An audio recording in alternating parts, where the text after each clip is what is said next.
మాది కాలుకూరి వారి వంటకాలు. నా పేరు బిల్వమణి.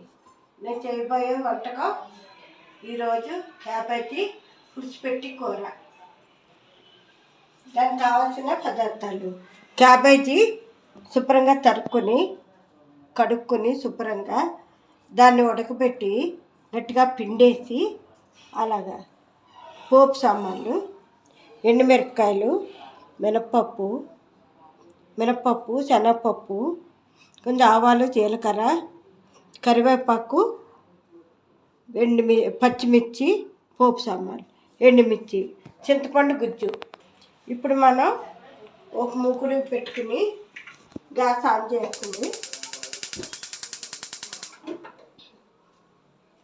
కొద్దిగా ఆయిల్ వేసి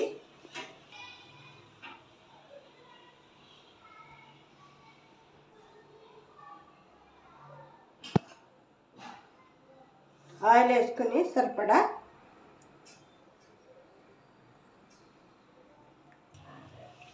నూనె కాగిన తర్వాత ఆవాలు, జీలకర్ర పోపు వేసుకోవాలి.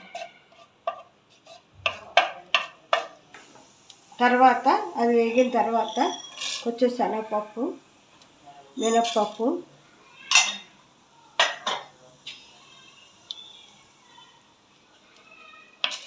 కొంచెం వేపుకోవాలి.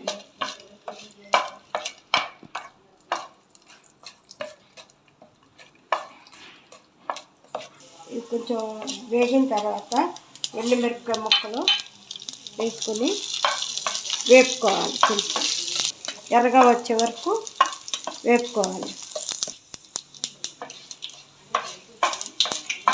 ఇది ఇలా ఎర్రగా వేగిన తర్వాత పచ్చిమిరపకాయ ముక్కలు కూడా, కరివేపాకు, పచ్చిమిరపకాయ ముక్కలు కూడా వేపుకోవాలి.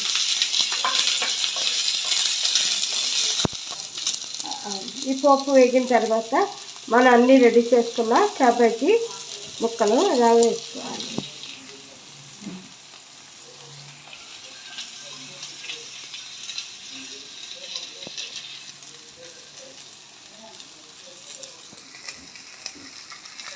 ఇదిలా వేసుకుని ముక్కలన్నీ వేసిన తర్వాత కొంచెం పసుపు,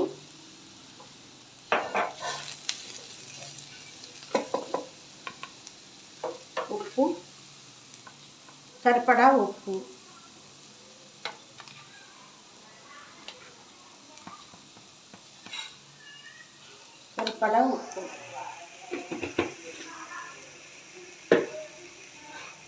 కొంచెం కలుపుకొని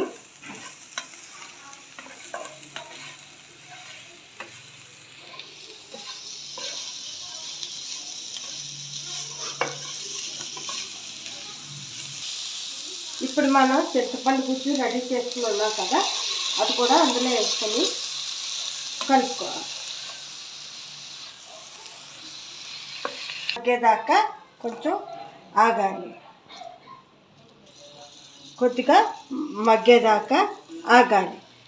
పూర్వకాలం అమ్మ వాళ్ళు ఆవ కూడా దీనికి పెట్టేవారు. ఆవాలు నానబెట్టి కొంచెం మిక్సీ పట్టుకుని అది కూడా కొంచెం ఆయిల్ అందులో వేసుకుని కొద్దిగా ఈ కూర చల్లారిన తర్వాత ఆవ పెట్టుకునేవారు. ఇలా మగ్గిన తర్వాత కూర రెడీ అయినట్టే. గుమగుమలాడే క్యాబేజీ కూర రెడీ. ఈ వీడియో కనుక నచ్చితే లైక్ చేయండి, షేర్ చేయండి, కామెంట్ అండ్ సబ్స్క్రైబ్.